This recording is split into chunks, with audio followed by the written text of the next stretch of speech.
Iran पर Israel द्वारा की जा रही जो अंधाधुंध बमबारी है या जो टारगेटेड हत्याएं हैं, उसने न सिर्फ पूरे क्षेत्र में तनाव और बढ़ा दिया है, बल्कि वहां पर फंसे भारतीयों पर भी संकट और गहरा हो गया है।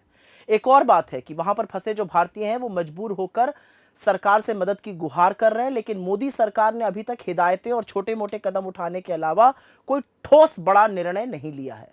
यह अस्थिरता, याद रखिएगा, सब कुछ विनाश कर देगी, इसलिए इसको जितनी जल्दी समाप्त किया जाए उतना अच्छा होगा। और इस तनाव को कम करने के लिए भारत को एक सकारात्मक भूमिका निभानी ही चाहिए।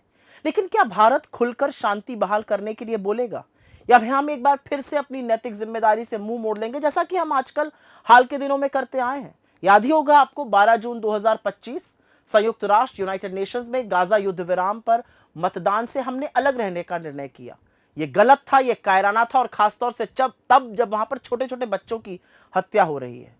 180 देशों में से 149 ने युद्ध विराम के प्रस्ताव के समर्थन में वोट किया, 12 ने इसके खिलाफ वोट किया और 19 देशों ने वोट ना करने का फैसला किया, जिसमें भारत के साथ Albania, Ecuador, Malawi, Dominica, Kiribati जैसे देश शामिल है। अब हम इनकी कंपनी में रहना चाहते हैं। भारत साउथ एशिया में, ब्रिक्स में और एससीओ में वोट ना करने वाला अकेला देश है। इससे ज्यादा नैतिक पतन एक सरकार का और क्या होगा? और यह सोचिए, ये वो हमारा देश है जिसने डटकर गुलामी के खिलाफ लड़ाई लड़ी और आजादी हासिल करी। आज वहां की सरकार चू नहीं कर रही है। यह हमारी विदेश नीति पर भी बहुत बड़ा प्रहार है, क्योंकि इतिहास साक्षी है कि इंडिया हमेशा से फिलिस्तीन के साथ मजबूती से खड़ा हुआ है। 1974 में भारत फिलिस्तीन मुक्ति संगठन को मान्यता देने वाला पहला गैर अरब देश बना था। 1983 में जब नाम की 7th समिट हो रही थी, तो हमने यासिर अराफात को इनवाइट किया था। 1988 में औपचारिक रूप से फिलिस्तीनी राज्य को हमने मान्यता दी थी।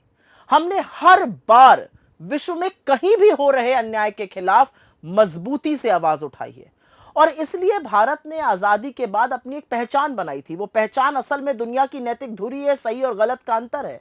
पर आज कायर सरकार और कायर नेतृत्व उस इतिहास को मटिया मेट कर रहे हैं।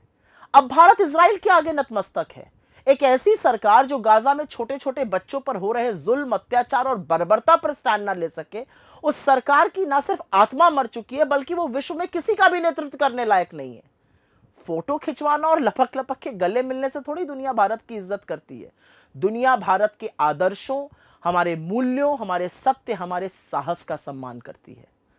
हमारा देश दुनिया भर में और देशों को अन्याय के खिलाफ लड़ने की प्रेरणा देता है, चाहे वो नेल्सन मंडेला हो, चाहे वो मार्टिन लूथर किंग जूनियर हो।